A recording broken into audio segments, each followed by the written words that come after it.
The alarm on Elias Voss's wrist device buzzed so hard it nearly cracked. He was standing in the loading bay of Colony Station Marrow, watching cargo crates move on silent rails, when the screen above him flashed red. Every worker in the bay stopped moving at once. The message was short. Marrow had 6 hours before eviction. Elias read it twice, sure his eyes were playing tricks on him. Eviction was the polite word the Halvan Trade Authority used when they meant something much worse.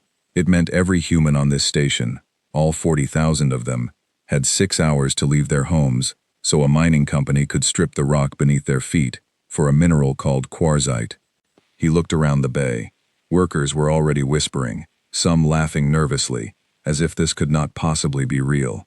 A woman named Grace Bennett, who ran the food distribution center on level 4, pushed through the crowd toward him. She had known Elias for 11 years, since they were both young engineers sent out from Earth on the same transport ship. "Tell me this is a mistake," she said, her voice tight. Elias shook his head slowly. "It's not a mistake. Look at the seal. That's a council order, not a company memo."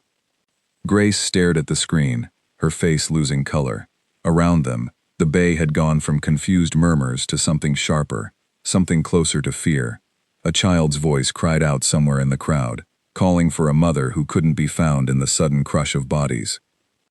Elias felt something cold settle into his chest. He had spent his whole adult life on stations like this one, following rules written by species who had never once asked humanity what it wanted. He had told himself, the way most people did, that things would slowly get better. That patience was the price of belonging to something larger than Earth. Standing in that bay, watching families scramble to gather whatever belongings they could carry, he understood how wrong he had been. 6 hours was not enough time to move 40,000 people. Everyone in that bay understood this immediately, even if no one said it aloud. 6 hours was enough time to make people panic, to make them leave everything behind, to make them easy to control. This was not a resettlement. This was meant to break them. Grace grabbed his arm. "What do we do?" Elias didn't answer right away. He was watching the far end of the bay, where a squad of Halvan enforcers had just entered through the main doors. They were tall, gray-skinned, moving with the calm confidence of beings who had never once faced resistance from a human crowd. Their leader raised a device that projected a holographic image above the crowd, repeating the eviction notice in a flat, mechanical voice. "You will vacate this station in accordance with Council Directive 5591. Failure to comply will result in forced removal." The crowd's murmurs turned into shouting. People pushed toward the enforcers, some out of anger, some simply trying to reach loved ones on the other side of the bay. Elias saw an old man fall to the ground, saw a young father lift his daughter onto his shoulders so she wouldn't be trampled. He saw all of this happening at once, and he felt a strange, sharp clarity cut through his fear. This was the moment. Not some distant future moment that humanity would face someday. This one, right now, in this bay, with these people. He climbed onto a stacked row of cargo crates so he could be seen. His voice cracked as he shouted, but it carried. "Listen to me. Running will only make this worse. We need to move together, calmly, toward the eastern docks. There are transport shuttles there that haven't been sealed yet." He had no idea if this was true. He said it anyway. Because a crowd without direction was a crowd that could be hurt, and a crowd with even a false sense of purpose was a crowd that might survive the next hour. Grace looked up at him, startled, then began repeating his words to the people near her, passing the message outward like a wave. Slowly, painfully, the crowd began to shift. Families gathered their children. Neighbors helped neighbors carry what little they could. The enforcers, unused to organized movement from what they considered a lesser species, hesitated for just a moment. That hesitation was enough for the crowd to begin flowing past them rather than into them. Elias jumped down from the crates and pushed through the chaos toward the control room that managed the bay's internal doors. He was not a soldier. He was not brave in any way that would be written into history books. He was an engineer who understood systems, who knew that Marrow's doors, sensors, and life support had all been built, wired, and maintained by human hands for the past 30 years. The Halvan had never bothered to learn the details. Why would they, when humans were cheap enough to hire for every technical task no one else wanted? He reached the control room and found it empty except for a nervous young technician named Daniel Cole, who was staring at the eviction countdown with wide eyes. "Elias, they're going to seal the docks in 20 minutes, Daniel said. "I don't have clearance to override the timeline." "You don't need clearance," Elias said, moving to the console. "You need to remember who actually built this system." He began typing, his fingers moving faster than his mind could fully track, pulling up old maintenance codes that predated the current Halvan administration.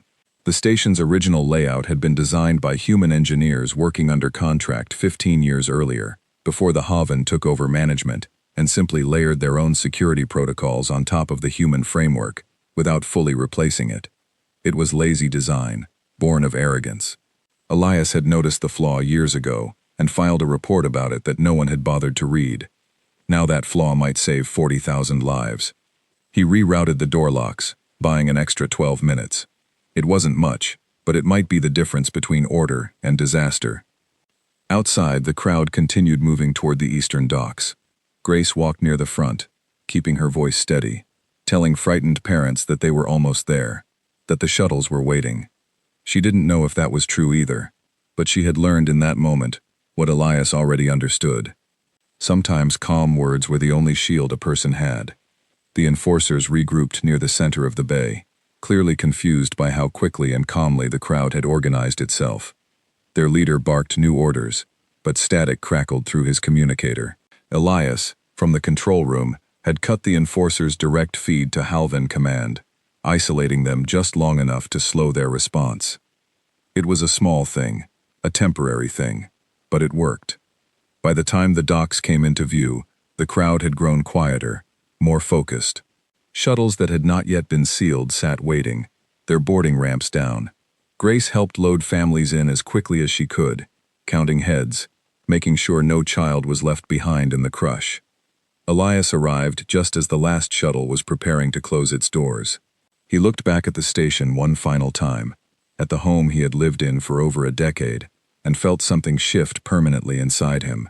This was not an isolated incident. This was not a mistake made by one overzealous official. This was a system, built over 2 centuries, designed to remind humanity exactly where it stood in the galaxy's order of importance. He boarded the shuttle. As the doors sealed and the engines hummed to life, he pulled out a small data drive from his jacket pocket, one that held every maintenance log, every security flaw, every piece of technical knowledge he had quietly gathered over the years, without ever telling anyone why. Grace sat beside him, breathing hard, her hands still shaking. "We got them out," she said. "Most of them, anyway." "For now," Elias said quietly. She looked at him, noticing the strange, distant look in his eyes. "What are you thinking?" He turned the data drive over in his hand. "I'm thinking that we've spent 200 years asking for permission to exist. Today, permission was taken away in 6 hours, so maybe it's time we stopped asking." Grace didn't answer right away. Outside the shuttle window, Colony Station Marrow grew smaller, its lights flickering as Halvan crews began the process of clearing it for demolition. Somewhere below, on Earth, news of the evacuation was already spreading, distorted and delayed by the slow channels humanity was allowed to use for communication. But Elias wasn't thinking about Earth's news networks. He was thinking about the flaw in Marrow's security system, the one that had been sitting there for 15 years, waiting for someone to notice it. He was thinking about how many other stations, ships, and outposts across the galaxy had been built the same lazy way, by human hands, under human contracts, patched together by beings who assumed humanity was too small and too weak to ever matter. He was thinking about how wrong that assumption might turn out to be. The shuttle broke away from Marrow's dock and joined a growing convoy of similar ships, all carrying displaced families toward the nearest safe harbor. Grace finally leaned back in her seat, exhaustion catching up with her. Around them, children who had been crying an hour earlier now slept against their parents' shoulders, worn out from fear and relief in equal measure. Elias didn't sleep. He stared at the data drive in his palm, turning an idea over in his mind, one that had been building quietly for years without him fully admitting it to himself. Humanity did not need to beg for a seat at the table. It needed to understand exactly how much of that table it had built with its own hands. Somewhere far behind them, Colony Station Marrow's lights went dark for the last time. It was, Elias would later say, the moment humanity finally stopped waiting for the galaxy's permission to be angry. It was the last insult, and it would not be forgotten. 3 weeks later, an alarm tore through the control deck of a Halvan relay station orbiting the trade hub of Corvain Reach. A senior technician named Vesa Entrell stared at her console in disbelief as system after system flashed offline. Navigation beacons, communication arrays, cargo scheduling, all of it, gone dark within the same 10 minutes, without warning, without explanation. Where did the human maintenance crew go? She demanded, spinning toward the staffing terminal. The answer on her screen made no sense. Every single human contractor assigned to Corvain Reach, 180 of them, had submitted formal resignation notices at the exact same moment. No protest, no demands, no violence. Just an empty crew roster and a station that suddenly had no one who understood how half its systems actually worked.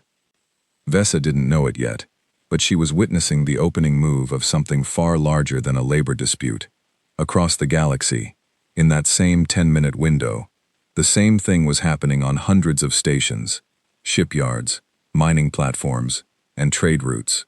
Humans who had spent decades quietly maintaining infrastructure that no other species had bothered to fully understand were simply walking away. Elias Voss watched it happen from a hidden communications hub built into the lower decks of a converted cargo freighter called the Quiet Hour, drifting far from any major trade lane. The freighter had once hauled grain between colonies.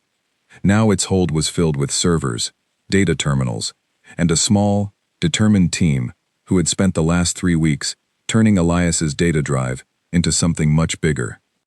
Grace Bennett stood beside him, watching a wall of screens light up with incoming reports from across human networks. Corvain Reach just went dark, she said. Same with the Halvan shipyards near Thren Station, and the mining platforms at Iolath. How many total? Elias asked. 211 sites, so far, said a young woman named Nora Bishop, who had been a systems analyst before joining Elias's growing network. She had a habit of speaking numbers the way other people spoke feelings, precise and certain, as if numbers could hold back the fear underneath them. And it's still spreading. We haven't even hit the Halvan capital yet. Elias allowed himself a small, tired smile. This was not rebellion in the way the alien empires understood the word. There were no weapons drawn, no buildings destroyed, no lives threatened. It was something the Halvan and their allies had never encountered before, because they had never imagined humanity capable of coordinated, silent resolve. It was absence. Total, deliberate absence. For 2 centuries, humans had been the invisible backbone of a galaxy that looked down on them. They repaired reactors no one else wanted to touch. They wired stations together in the dangerous early years of expansion, when radiation levels were unstable and equipment failures were common. They flew supply routes through asteroid fields that other species considered too risky. And through all of it, they had learned every flaw, every shortcut, every fragile connection holding these vast systems together. Now they were simply stepping back and letting the galaxy discover exactly how fragile that foundation truly was. They'll try to force people back to work, Grace said. Threats, arrests, worse. They can't arrest 100 million people scattered across 1,000 systems, Elias said. And if they try, it will only prove our point louder than we ever could. Nora pulled up a live feed of a Halvan news broadcast, translated in real time by the freighter's language system. A Halvan official, his gray skin darkened with visible agitation, stood before a bank of cameras, insisting the disruptions were the result of a minor labor disagreement that would be resolved shortly. Behind him, screens displayed stock prices falling across several major trade corporations. They don't even know what's happening yet, Nora said. They think this is a strike. Let them think that, Elias said. The longer they misunderstand us, the more time we have. But time, Elias knew, was not something they had in abundance. Word had already reached him, through careful channels, that the Halvan Trade Authority was preparing retaliatory measures against colonies that had a large concentration of human workers. Ration shipments were being delayed. Travel permits were being revoked. It was the same pattern that had led to the destruction of Colony Station Marrow, now being applied on a much larger scale. He turned to Daniel Cole, the young technician who had helped him escape Marrow, now serving as the network's lead systems coordinator. "What's the status on the secondary plan?" Daniel looked up from his console, his expression a mixture of excitement and nerves. "The old research outposts are still active. Nobody's touched them in years because the Halvan assumed they were worthless. We've had engineers quietly restoring them for months, ever since you sent out the first call." "And the fleet?" Daniel hesitated. "Small, scattered, but growing. We have maybe 60 ships capable of combat if it ever came to that. It's not much compared to a Halvan battle group." "It doesn't need to be much," Elias said. "It needs to exist. It needs to prove we're not just walking away because we're afraid. We're walking away because we finally understand our own strength." Grace crossed her arms, watching the screens flicker with updates from across the network. "You really think this will work? Just humanity going quiet?" Elias considered the question carefully before answering. He thought of the 6 hours they had been given to evacuate Marrow. He thought of the old man who had fallen in the crowd, of the young father lifting his daughter onto his shoulders. He thought of every human worker who had spent their life being told they were replaceable, disposable, easily managed. "It's not about whether they notice us being quiet," he said finally. "It's about what happens when the quiet doesn't end, when they realize we're not coming back to fix what they broke, when they realize how much of their galaxy depends on people they never bothered to respect." As if to prove his point, another alert flashed across Nora's console. A cargo hub near the Halvan homeworld, one of the busiest trade points in known space, had just reported a total shutdown of its automated docking systems. The system had been designed and maintained by a human engineering team for the past 20 years. With that team gone, no one currently employed by the Halvan understood how to safely restart it. "They're going to lose ships," Nora said quietly. "If that hub stays down, cargo traffic backs up for weeks, maybe longer." Elias nodded slowly. This was not a victory to celebrate. It was a warning shot, and warning shots always carried risk. Somewhere in that backed-up traffic were ships carrying food, medicine, and supplies meant for smaller, more vulnerable colonies, including human ones. The Halvan's carelessness would hurt everyone caught in the disruption, not just the Empire's leadership. Grace seemed to be thinking the same thing. "We need to make sure this doesn't turn into another Marrow. If people start starving because of supply delays, they won't remember why we did this. They'll just remember the suffering. Then we help where we can," Elias said. Quietly, "Through channels the Halvan haven't shut down yet. We're not trying to punish innocent people.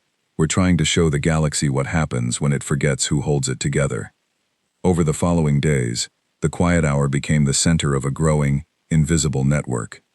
Reports flowed in from hundreds of systems, painting a picture no one in the Halvan command structure had predicted. Colonies that once depended entirely on Halvan oversight began organizing their own local governance, using systems humans had quietly designed to be self-sufficient in exactly this kind of situation. Farming stations that had struggled under strict Halvan export quotas began redirecting food supplies to human settlements facing shortages. Engineers who had walked away from official contracts began repairing critical systems anyway, but only for the people who needed them, refusing any request that came directly from Halvan authorities. It wasn't rebellion in the traditional sense. It was humanity quietly rebuilding itself from the inside out, using knowledge the galaxy had never valued enough to fully understand. Vesa Entrell, still struggling to bring Corvan Reach back online, found herself staring at logs left behind by the departed human crew. To her surprise, the logs weren't sabotage. They were meticulous notes, explaining exactly how each system worked, as if the departing engineers had wanted their alien colleagues to succeed without them. It confused her more than outright rebellion would have. This wasn't the behavior of an angry, vengeful species. It was the behavior of a species that no longer felt any need to prove itself through anger at all. She reported her findings to her superiors, warning them that whatever was happening, it wasn't simple, and it wasn't temporary. Her warning, like so many others from junior officials across the Empire, was largely ignored. Back on the quiet hour, Elias stood before a star map that Nora had assembled, showing every location where human absence was now being felt. Red markers spread across the display like a slow, spreading stain, covering trade routes, shipyards, mining operations, and communication relays. "This is bigger than I imagined," Grace admitted, studying the map beside him. "It's bigger than any of us imagined," Elias said, "because we never let ourselves imagine it before. We were too busy trying to prove we belonged." Daniel joined them, holding a datapad with fresh reports. "Command structure in the Halvan capital is fracturing. Some officials want to negotiate immediately. Others want to make an example of us before this spreads further." "Which side is winning?" Grace asked. "Right now it's close," Daniel said. "But there are rumors of a fleet being assembled. If the ones who want to crush this get their way, we're going to see a response a lot larger than what happened at Marrow." Elias felt the weight of that possibility settle over him. He had known from the beginning that stepping back quietly would only work for so long before the galaxy's more aggressive powers demanded a stronger reaction. Silence unsettled empires used to obedience. Eventually, silence would provoke a response far louder than anything humanity had done so far. He looked at the star map again, at every red marker representing a place where humans had chosen, for the first time in 2 centuries, to stop being invisible. "We knew this moment would come," he said quietly. "The question now is whether we're ready for what happens next."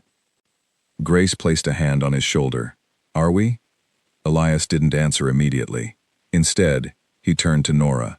"Pull up everything we have on the old research outposts. All of it.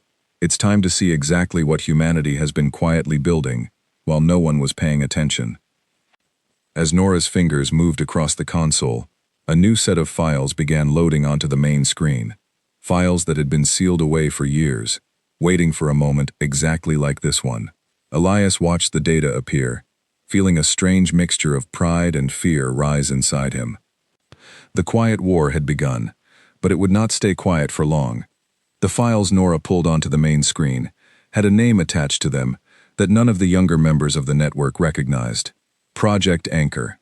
Elias remembered it well, because he had been one of the very few people ever given access to it, 12 years earlier, when he was still a junior systems engineer, working under a woman named Louisa Farrow. Louisa had been the kind of engineer who never trusted convenience. She used to say that any system built entirely on someone else's technology was a system waiting to fail the moment that someone else changed their mind.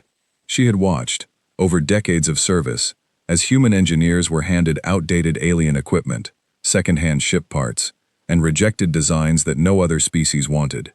Rather than accept this as a limitation, she had begun collecting every discarded piece of technology she could find, studying it, adapting it, teaching a small circle of trusted engineers how to build something entirely new from what the galaxy considered worthless. Project Anchor had started as a single hidden workshop on a remote moon called Varan Hollow, far outside any major trade route. Over the following decade, it had grown into a network of research outposts scattered across uninhabited systems, all connected by encrypted channels that even the most advanced Halvan intelligence systems had never managed to fully trace. Elias had helped build part of that network before Louisa's death 6 years earlier, an accident during a testing run that had never been fully explained to him. After she died, he had continued her work quietly, telling almost no one, unsure if it would ever be needed. Now, standing in the heart of the quiet hour, he finally understood why she had pushed so hard, for so long, to make sure humanity had something of its own. "This is real," Nora said, scrolling through decades of technical schematics. "This isn't theory. There are working prototypes here. Fighters, defensive platforms, something called a resonance drive that doesn't match anything in the Halvan database." "Louisa always said borrowed technology was a leash," Elias said. "She wanted humanity to build something no one else could take away from us." Daniel leaned closer to the screen, studying the resonance drive schematics with growing fascination. If this works the way it's described, it would let ships travel through regions of space the Halvan consider impossible to navigate, areas with unstable gravity fields. That's how she hid all of this for over a decade. She built it in places no one else could safely reach. Grace, standing slightly apart from the others, watched the excitement building in the room with a more cautious expression. Having the technology is one thing.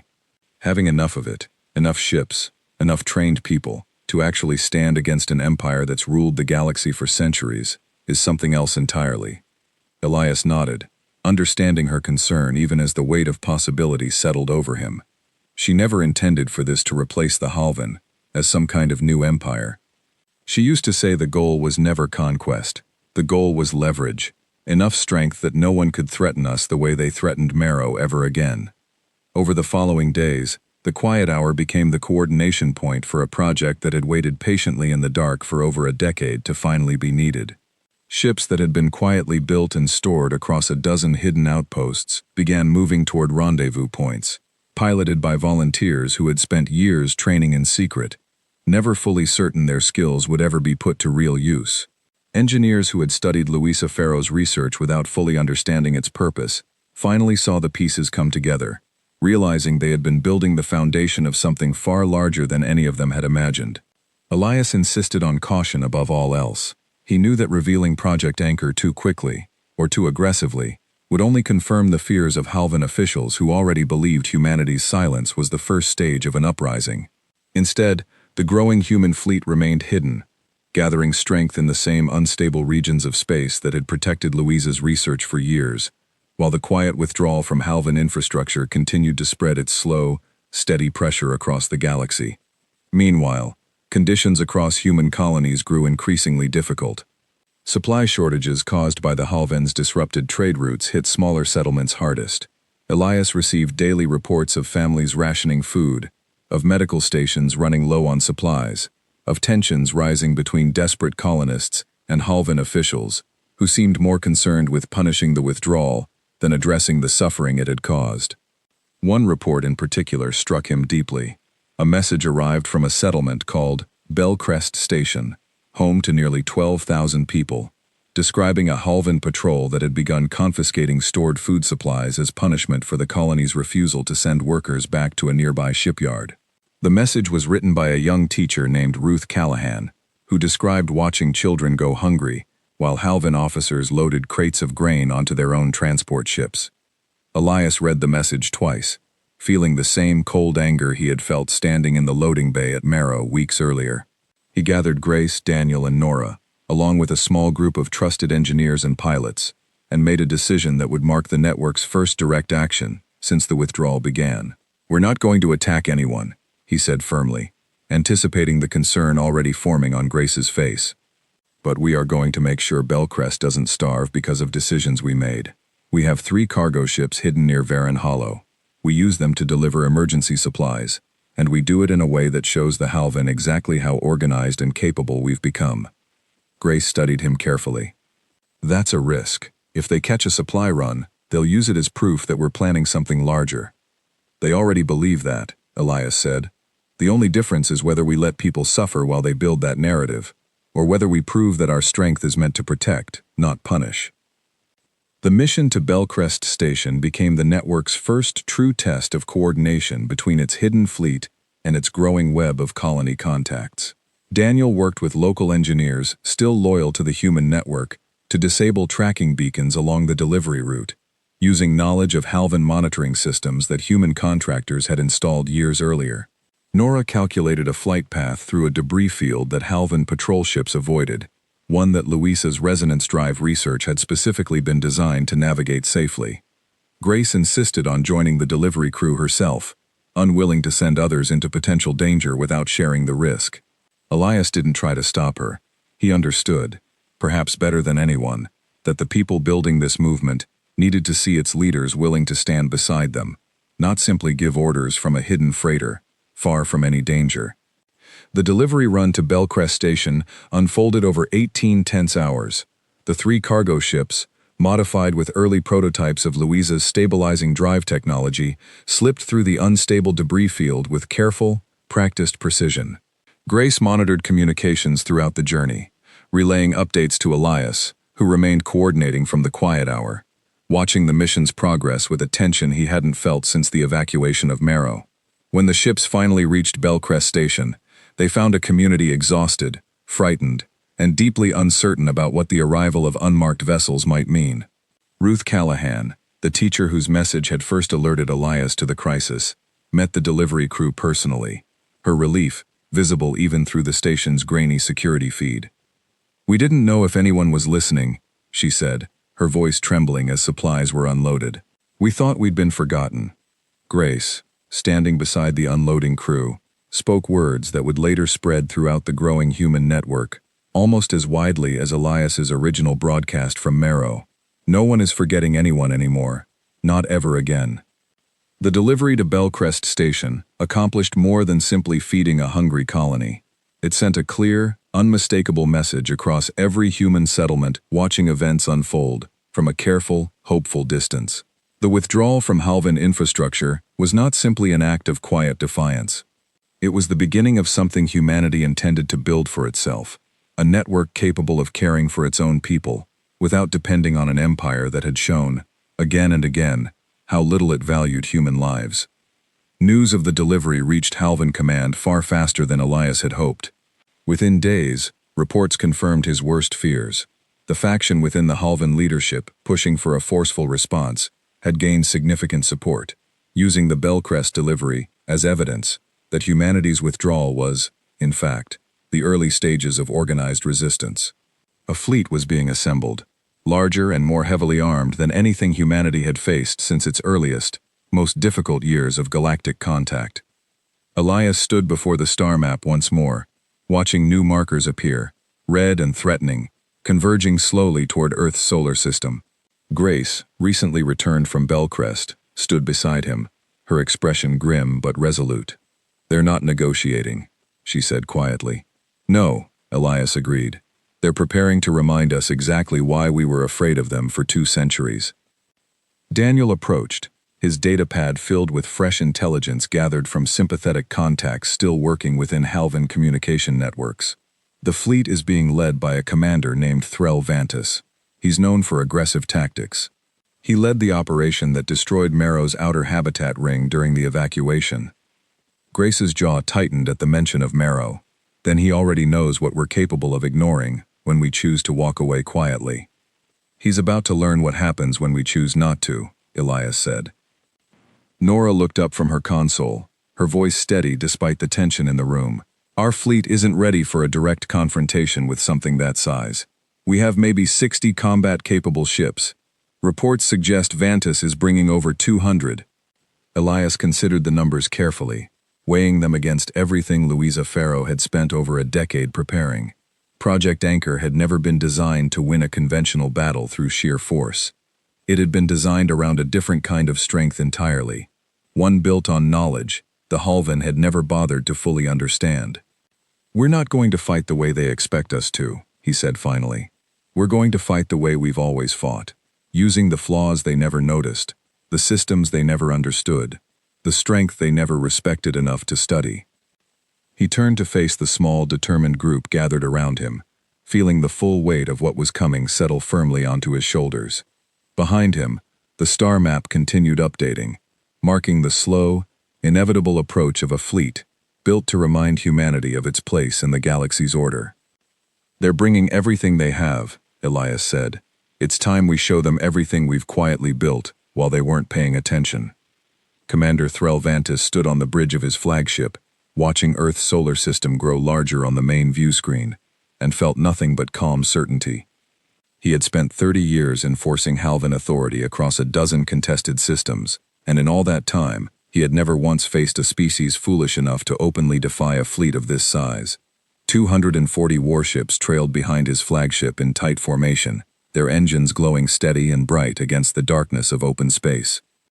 His intelligence officer, a sharp-eyed Halvan named Osa Farron, approached with a datapad displaying the latest scans of human defenses. "Their fleet is smaller than we anticipated. 60 ships, maybe fewer. Mismatched designs. Nothing that matches our combat classifications." "As expected," Vantis said. "They spent 2 centuries building cargo haulers and mining rigs, not warships. This will be over quickly." He did not say it with cruelty.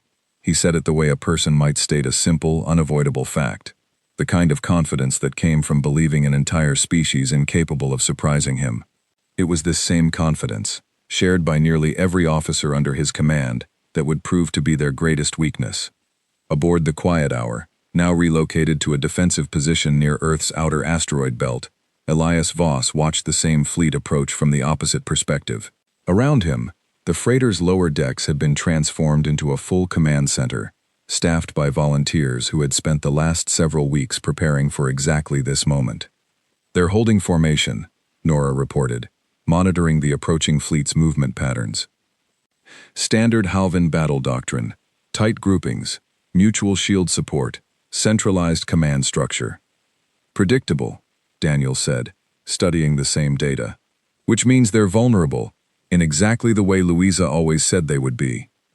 Elias nodded, remembering countless conversations with his old mentor about the rigid, hierarchical nature of Halvan military strategy.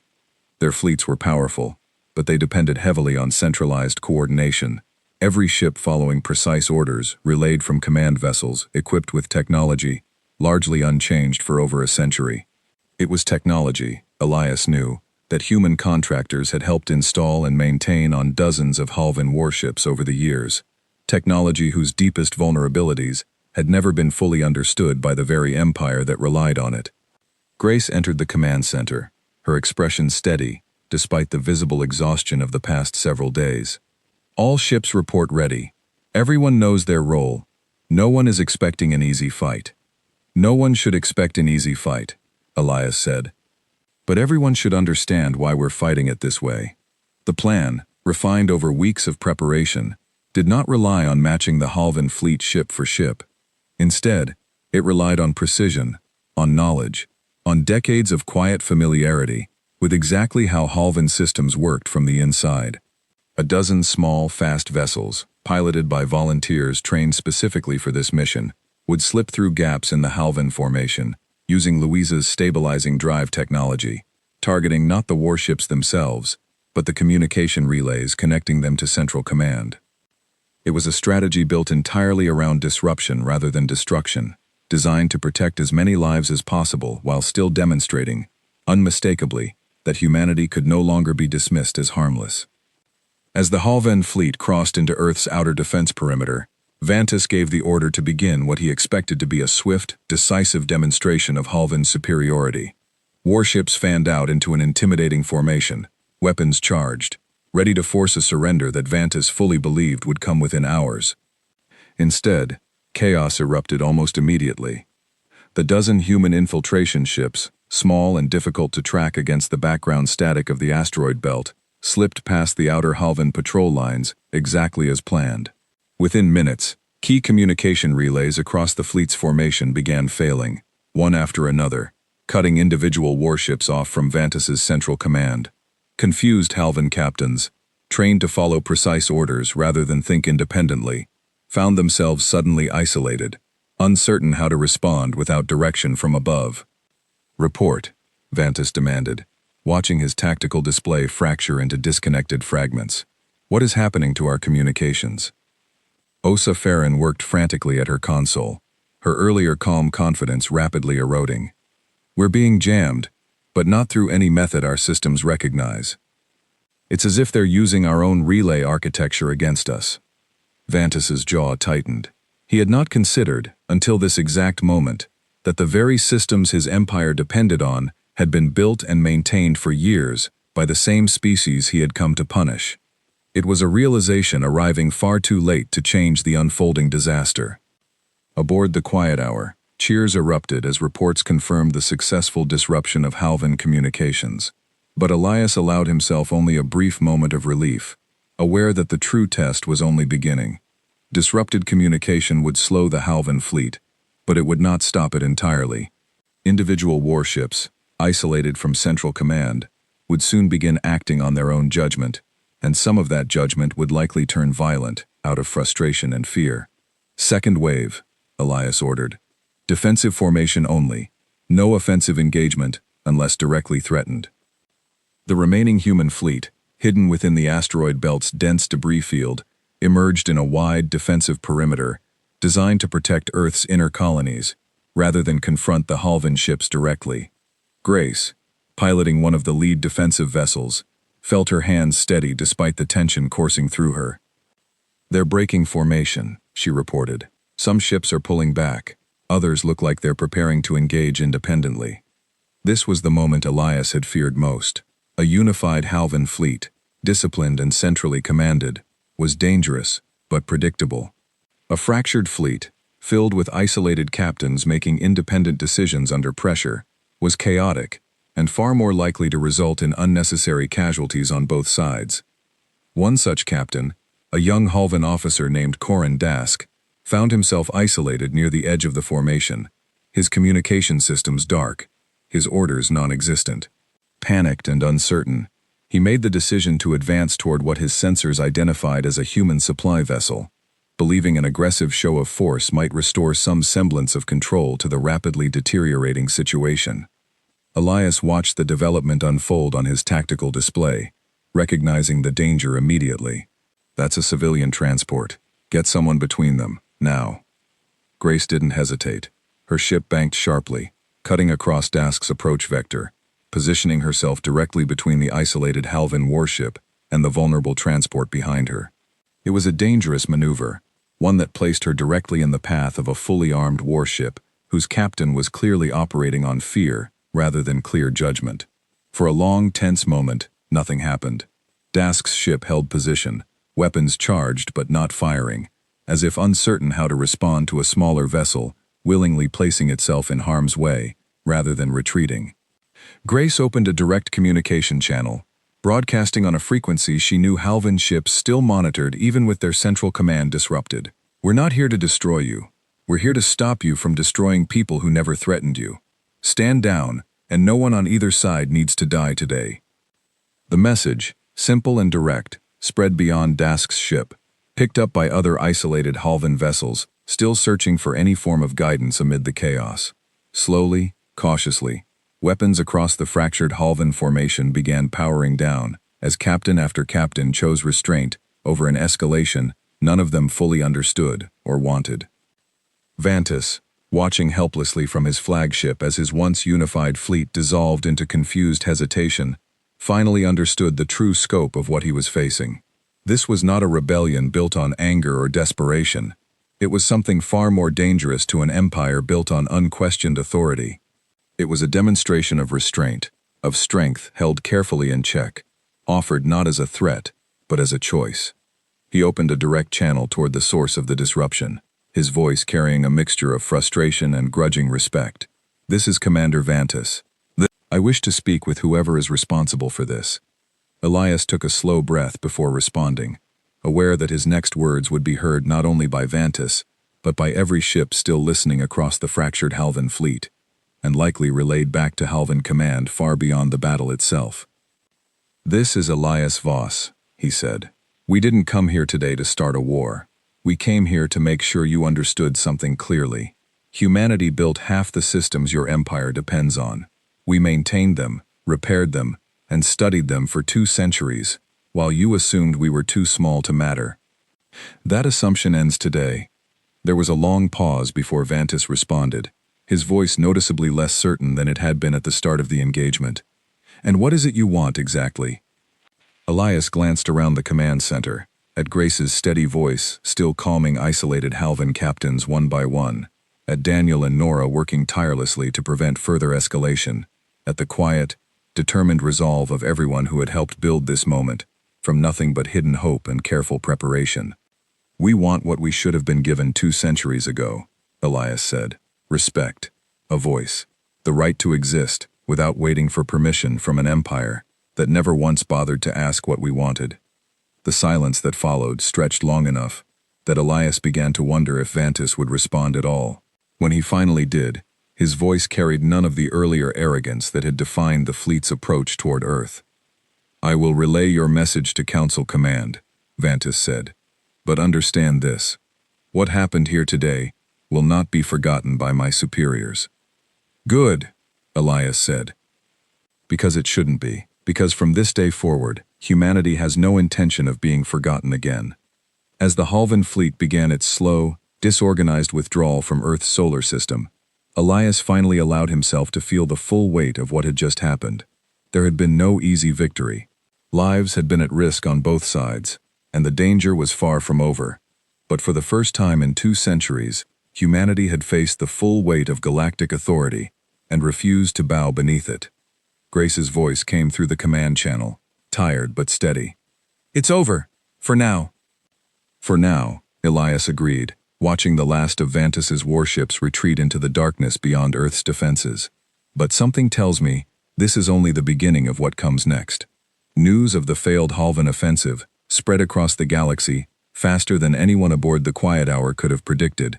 Within days, encrypted messages began arriving from species Elias had barely heard of. Small, quietly oppressed communities, scattered across distant systems, who had spent generations under the same dismissive treatment humanity had endured. A delegation from the Threnic people, insectoid traders long restricted to a handful of approved trade routes, requested contact.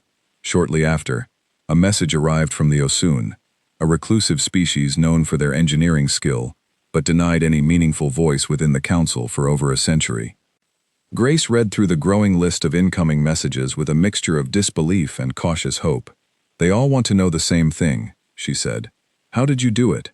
How did you stand against a fleet that size and survive?" Elias studied the messages carefully before responding. "Tell them the truth. We didn't survive by being stronger than them. We survived because we finally understood our own worth, and we refused to let anyone else define it for us." The weeks that followed tested every ounce of patience and resolve within humanity's fragile new network. The Halvan Council, deeply divided following Vantus's failed offensive, entered a period of chaotic internal debate. Some officials pushed for a harsher, more decisive response, unwilling to accept that a species they had dismissed for centuries had managed to hold their ground so effectively. Others, watching trade routes collapse and infrastructure crumble under the weight of humanity's continued withdrawal, began quietly advocating for negotiation instead. Caught between these competing factions, Elias found himself thrust into a role he had never sought or expected. He was no diplomat, no polished statesman trained in the careful language of galactic politics. He was an engineer who understood systems, who had spent his life fixing things others considered broken beyond repair. Yet it was precisely this practical, grounded perspective that made him uniquely suited for what came next. A formal invitation arrived nearly a month after the confrontation near Earth, requesting Elias's presence at an emergency session of the Galactic Council, the same body that had authorized the destruction of Colony Station Marrow only weeks earlier. Grace read the message aloud, her voice tight with concern. "This could be a trap," she said. "They humiliated our people there before. What's stopping them from doing it again?" "Nothing," Elias admitted. "But if we refuse to show up, we prove every assumption they've ever made about us being too afraid, too small, too disorganized to stand as equals. I have to go." He did not go alone. Grace insisted on accompanying him, along with Daniel and Nora, and a small delegation representing colonies that had suffered most under Halvan policy, including Ruth Callahan from Bellcrest Station, whose quiet courage during the darkest days of the crisis had earned her a place among humanity's most trusted voices. The council chamber, when they finally arrived, was as imposing as Elias remembered from recordings of past sessions. A vast circular room, filled with representatives from dozens of species, most of whom had never once acknowledged humanity as anything more than a minor, tolerated presence within their shared galaxy.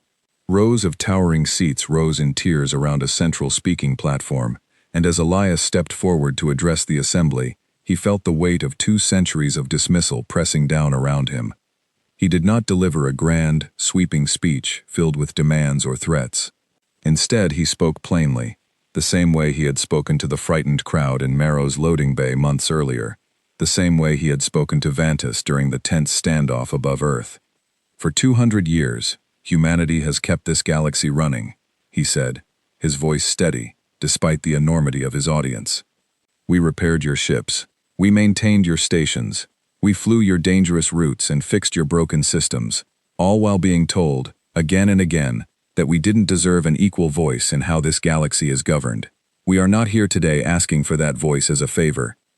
We are here because we have already proven, through nothing more than quiet, deliberate absence, exactly how essential that voice has always been." Murmurs spread through the chamber, some hostile, some curious, a few even respectful. A Halvan representative, older and more measured than Vantis had been, rose to respond. And if the Council refuses to grant this equal voice you speak of, then we continue exactly as we have been, Elias said simply. We build our own paths. We support other species who have been denied the same respect we were denied. And we let history remember which side of this moment chose partnership, and which side chose to cling to power that was never truly earned in the first place. The session that followed stretched over several tense, exhausting hours, filled with heated debate among council representatives, who had never before been forced to reconsider humanity's place within their carefully ordered hierarchy. Ultimately, no single dramatic vote resolved the crisis entirely. Change, Elias understood, rarely arrived through sudden, sweeping declarations. It arrived slowly, through accumulated pressure, through undeniable proof that the old order could no longer function without acknowledging voices it had long ignored. In the months that followed, incremental but meaningful shifts began reshaping the galaxy's political landscape. Trade agreements were renegotiated to reflect fairer terms for human colonies.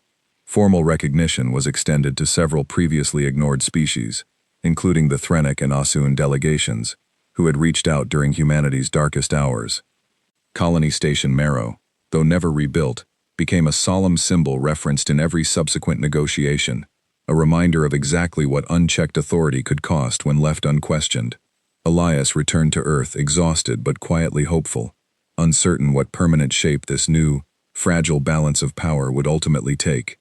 He settled, for a time, into a role far removed from galactic politics, helping oversee the development of new engineering programs designed to train the next generation of human specialists, not as cheap labor for other empires, but as skilled professionals capable of shaping their own future.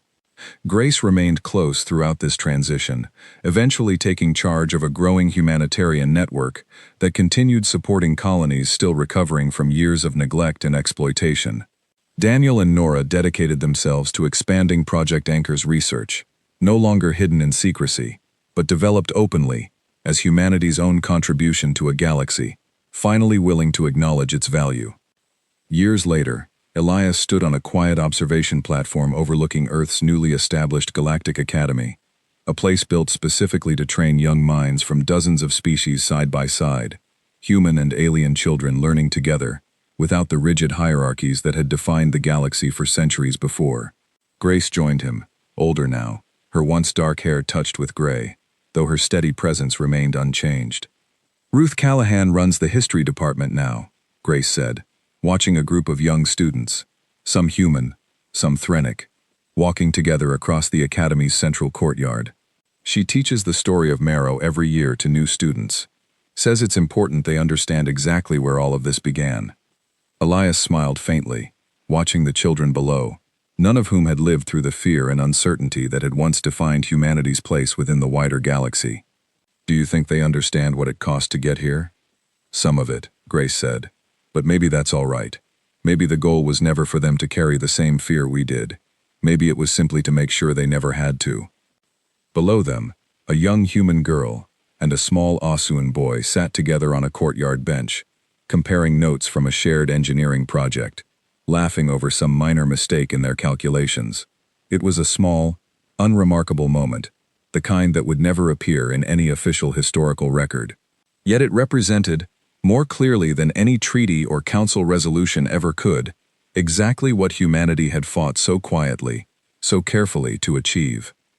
Elias thought back, as he often did, to that first frantic evening in Marrow's loading bay, to the 6 impossible hours that had changed everything. He thought of Louisa Farrow's quiet decade of hidden preparation, of Grace's steady courage above Earth's threatened skies, of every engineer, teacher, and colonist who had chosen calm resolve over fear when it would have been so much easier to simply give in. Humanity had not conquered the galaxy. It had not sought vengeance against those who had wronged it for 2 centuries. It had simply, finally, refused to remain silent, and in doing so, had reshaped not only its own future, but the future of every quietly forgotten species, watching from the shadows of an empire that could no longer ignore them. As the sun began to set behind Earth's newest generation of engineers, diplomats and dreamers, Elias Voss allowed himself, for the first time in years, to feel something he had almost forgotten was possible. He felt at peace. Humanity had finally said enough, and the galaxy, forever changed, had learned to listen.